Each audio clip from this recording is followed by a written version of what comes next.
What's going on, everybody? Tanner with another video. Hope you're all having an amazing and productive day so far. So in today's video, we're going to walk through how I was able to generate over $205,000 in sales on a new dropshipping store last month in April. We're going to walk through things, from processor issues to Facebook issues, ad strategies I was using, all that good stuff, and show you guys the exact numbers and profits so you know what it's really like and what you have to deal with dropshipping at scale. There's pros and cons. Obviously, the pros outweigh the cons, but in any business, you're going to have to deal with issues and just move through them to get to where you want to be. So let's go ahead, hop on my computer, walk through the ad accounts numbers and show you how I did it. So first thing I want to do is just talk about the month before. So in March, I found this product. I thought it was pretty interesting. I wanted to test it out, and that's exactly what I did. Now, usually, you test a product, you spend a few $100 or, less than that even, and if it doesn't work, you kick it out and you move on to the next one. It's nothing personal. You just, move on to the next one. It's business. But for me, I thought this product had potential. It's a little bit of a higher ticket item. At AOV is around $80. But as you can see here, I took a $1,500 loss in March on $3,000 in sales, which is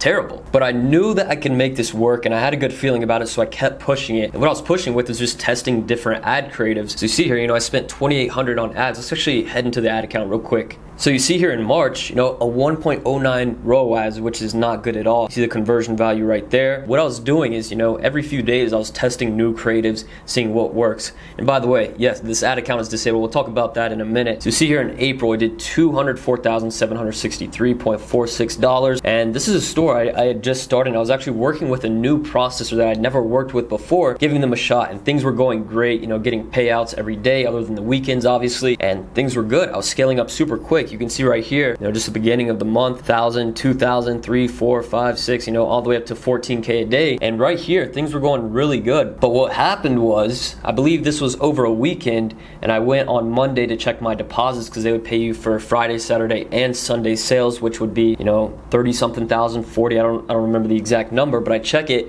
and they had only paid me out for Friday. So I'm like, all right, maybe it's a mistake, whatever. I felt like I had a good relationship with that processor to figure out the issue and get my money back. So I kept running it, but I scaled it down because I still wasn't getting paid out for a few days. So I scaled it down to about 10K a day. You can see here towards the end of the month, it dropped off a little bit, but I still didn't get payouts. So then I started to scale it down a little bit more into, the beginning of May, down to around 5K. I'm like, I can't keep running this because I'm not getting paid out. Right here, if I kept it at 15K a day, I'd have to be coming out of pocket almost 10,000 every single day just in Facebook ad spend and product cost. Long story short, this is another video in itself, but the processor now is holding for the next couple of months around $90,000. I had one main processor, which is for credit cards, and then a secondary, which was for payment plans. So there's several companies out there, Affirm, Sezzle, QuadPay, things like that you can use that are super easy to set up. That if you're selling something for $150, you offer this plan that's shown on your store on the product page that they can check out and just do a down payment of like 20% and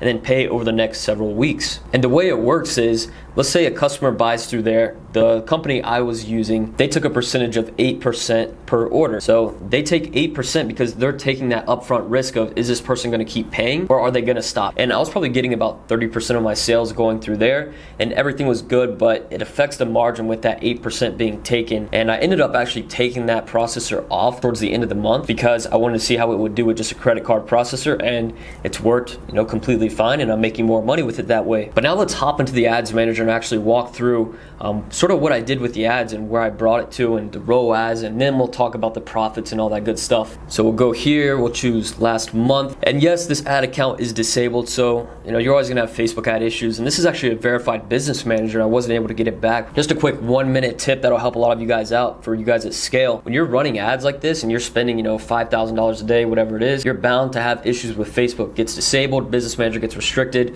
whatever it is. But the way that I make sure that doesn't become a huge issue is that I have separate Facebook profiles and separate Facebook business managers that have separate pixels on there that are connected to the store. So I have multiple pixels on my store. I'm not getting paid for this, but I use an app called Trackify X. Super easy to use. So I have multiple pixels spread out for each store. So let's say this ad account got disabled and I can't use it anymore. I go to the new Facebook profile, the other business manager. I have a pixel that's been collecting all this data since I started it, and I can go to run ads, and really, I'm starting from scratch ad-wise, how much I'm spending and everything, but data-wise, I'm backed up because I have everything that I've already, spent money for. So you see, this month in April, I spent $73,194 on the dot, $188,276.99. So it missed off about 15, 20K in sales. Realistically, this would be like a 2.8 ROAS. So the way I run Facebook ads, I test the waters with ad set level budgets. I know they were supposed to take those away a while ago, but that still hasn't happened, at least to any of my ad accounts. I start out with ad set level budget. So let's say I'm testing a new product. I'm starting out with cold ad sets, just targeting one interest each ad set, seeing what's working, what's not, maybe test a couple different creatives here and there. And let's say it's starting to get a little bit more consistent. I'm seeing sales. I go ahead to my audience section here and create view content lookalikes for the main country that's getting a majority of the sales and test that with the creative that's doing best. Let's say I see one ad set out of those 10 that is doing very well, it has a high ROAS and has, over 10 sales. I'll go ahead and test out a CBO. I'll duplicate that ad set into a CBO budget. And let's say that ad set budget was $10. I'm gonna make that CBO $30. So to add up what the ad sets would add up to be that CBO budget. I know it's a little bit confusing saying it like that, but basically adding it up, because I've seen CBOs perform a lot better with the lower amount of ad sets compared to 10, 15, whatever number it may be. So I try to always keep it under 5 and go from there. And I like to treat my CBOs how I would treat an ad set. Another thing I do before I even break it out into a CBO, if it has 10 plus sales, I'll break it down by age and gender so I can see specifically, all right, which age and gender is performing best. So if I go right here, age and gender, we'll pull this up, and let's say this is campaign wise. So you can see this one was already broken down a little bit, but you can see 55 to 64 male has the highest percentage of purchases. So for example, I could duplicate this CBO and make sure it's only 55 to 64 male, and in theory it should have a higher return and still produce a good amount of sales. But obviously it's never the case exactly every time. Things happen, things work, things don't. But luckily for this store, a majority of things were able to work. But when you're spending over $5,000 a day on ads, when we were starting to get towards scale, like 15K a day, I'm spending a lot of time here in the ad account. I'm spending hours every day just managing everything, filtering ads, turning off things that aren't working, tweaking CBOs. Let's say it's like on the edge of not working, and I'll cut off one ad set maybe that's not doing the best and see how it performs over the next couple of days. We have to be very, very careful at this scale because things can get super unprofitable super quick if you don't pay attention to what you're doing. So I tested a lot of things on here, which these could all be separate videos in themselves talking about the strategy. So one thing I was testing out that did pretty decent was after a CBO was running for more than a week and it went out of the learning limited phase and into active, I would go ahead if it was doing well and raise it 25% a day. So normally that's something I'm against, touching any budgets or on something that's working, but I keep that promise for ad sets. I don't really touch ad sets at all if they're doing well, but if it's a CBO and it's doing well, I'm going to take that little bit of a risk because it's a volume game with CBOs. Most of these ad sets in here are $10, $20 a day budgets, but here in the CBOs, you're talking 300. So daily you can get a lot more sales volume wise than one ad set would. So basically just expanding on the targeting and the audience from an ad set into a CBO, spending more money towards it effectively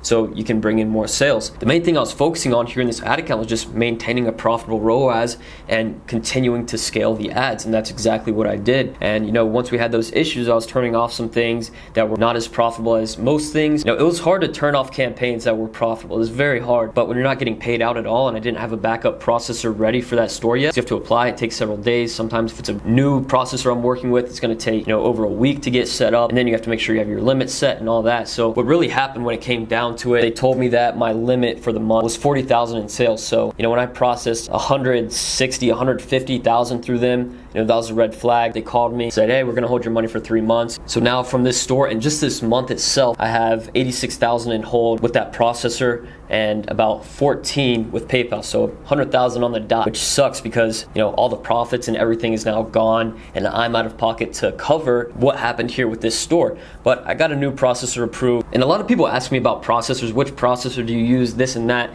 And it changes a lot, depending on who I have a good relationship with. Sometimes I use different ones for different stores just because you never know. I don't want all my eggs in one basket if everything starts getting hell or whatever the situation is. But if you need a decent processor with a decent limit, what I'd recommend is, if you work with a big bank, just see if they have merchant services. That's all you need to do. Let's say you have Chase Bank. Look up Chase Bank Merchant Services. See if they have it.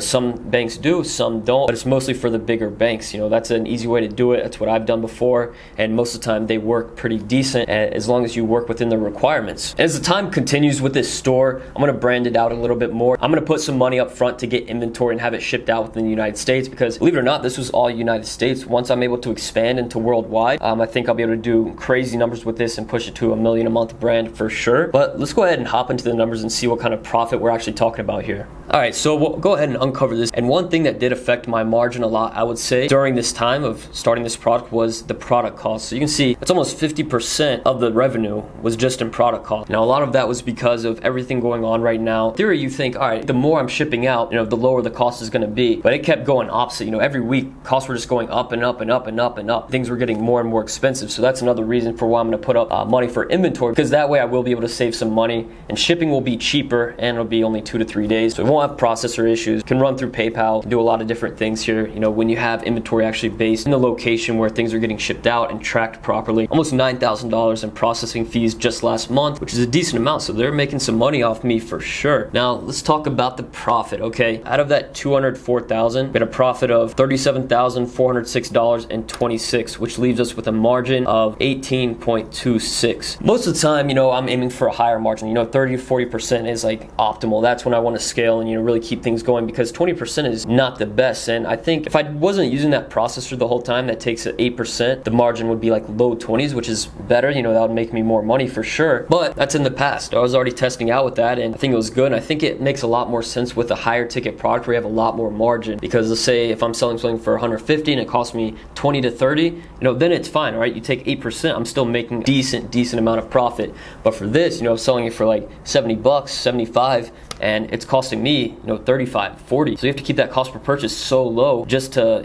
make a little bit of profit on each order. But the way I see it is, I'd rather have this margin, this number, 18.26 on 200,000 in sales than, let's say, a 30% margin on 20,000 in sales. So that would be $6,000 profit just doing 20,000 in sales. But I'd rather do more volume and make more profit than a lot less volume, which would be less profit, even though if it's a higher margin. That's the way I see it, and I will bring this margin up over time. The things I've talked about here will help bring that margin up a lot. And there's two more things I want to talk about here before we end this video off, but one of the things is credit cards. So a lot of people ask about credit cards and points and all that good stuff. And for me, for Facebook ad spend, I use Amex Gold Business, because for the first 150,000 you spend each year, you get 4x points. So you get 600,000 points on that first 150K you spend with them. And then everything after that is one-to-one. Those points add up. If I'm continuously spending $100,000, $200,000 a month in ads across everything, I'm just stacking up these points, which allows me to travel, pretty much wherever I want, anytime, for free. So you're spending this money, you might as well,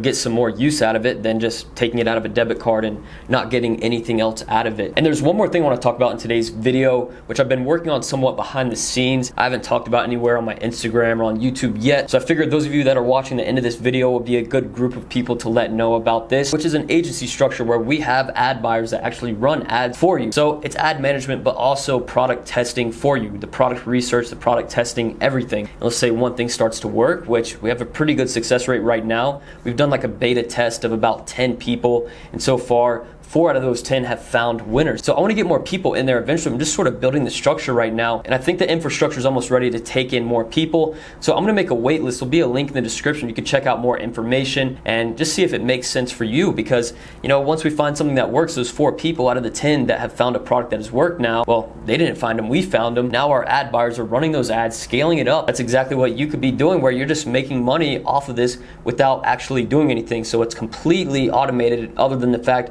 you're fulfilling orders, you're in charge of managing customer support. We're just in charge of the ad side of things. And on average, we're spending about 50 to 70 bucks per product that we test. So this is for people that have a little bit of money and want to start this up and not really have to stress about every little thing. We're here to help you. Our team's there all the time, texting you every day when you have questions. And we already have some people doing several $1,000s in sales already. I can pop up some screenshots right here for the agency results and things going on right now.